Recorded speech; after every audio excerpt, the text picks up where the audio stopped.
Good morning. Biyernes, Biyernes Santo ngayon, no? Karamihan sa atin ngayon nasa bahay lang na nilay-nilay. Yung iba naman nagbisita iglesia. Ako nandito lang ko sa bahay. Nakapunta na ba kayo sa ano guys? Sa Malasag. Mayroon ngayon doon bisita iglesia siguro. Iwan ko lang kung mayroon pa ngayon kasi dati nung nag-aral pa lang ako, madalas kami doon pumupunta tuwing mahal na araw. Ito yung simbahan guys na walang Biyernes Santo. Marami yan sila pero di ko alam kung ano yung ibang simbahan. Ito yung mga simbahan guys, oh.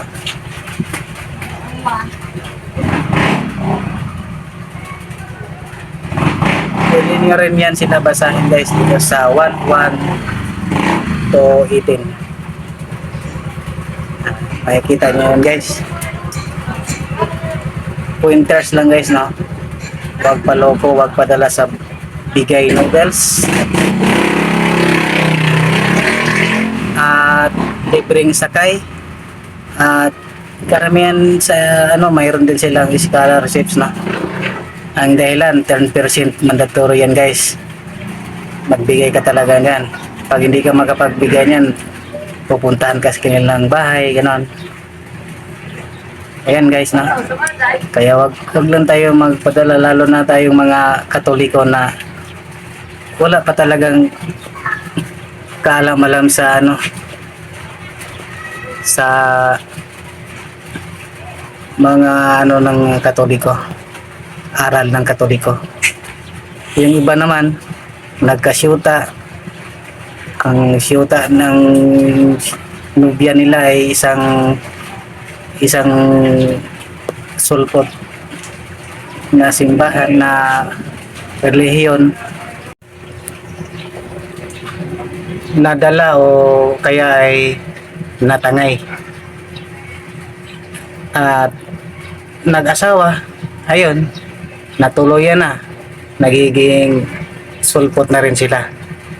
Yung karamihan sa atin mga Katoliko nga nakapag nubya at saka nakapag-asawa.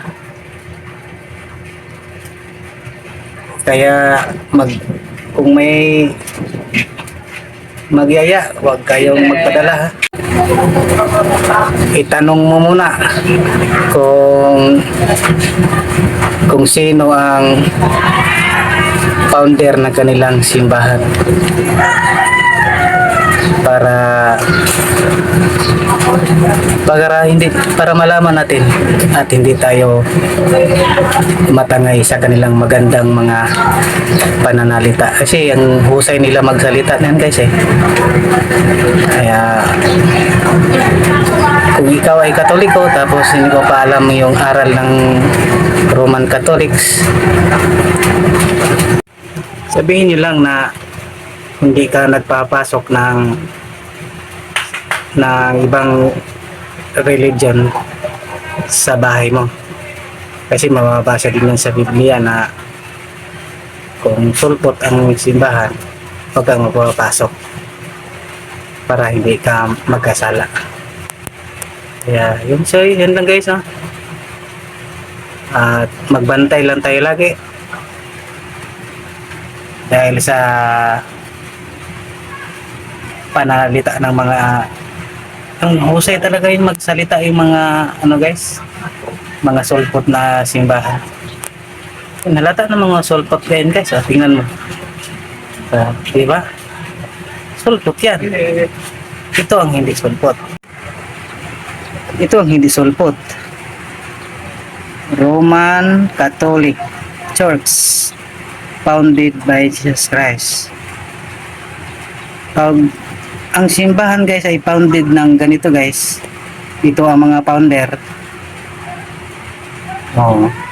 Alam mo na kung anong mga klaseng simbahan yan, hindi ba guys?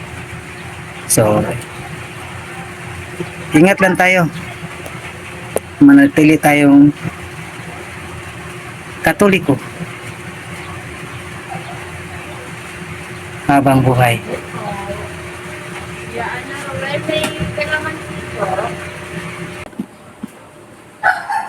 Yun lang guys. Salamat sa panonood. Biyernes Santo ngayon. Magnilay-nilay tayong lahat. Huwag magalit ha. Sinasabi ko lang ang totoo. Nasa Biblia naman yan eh. Na dapat sabihin natin ang totoo.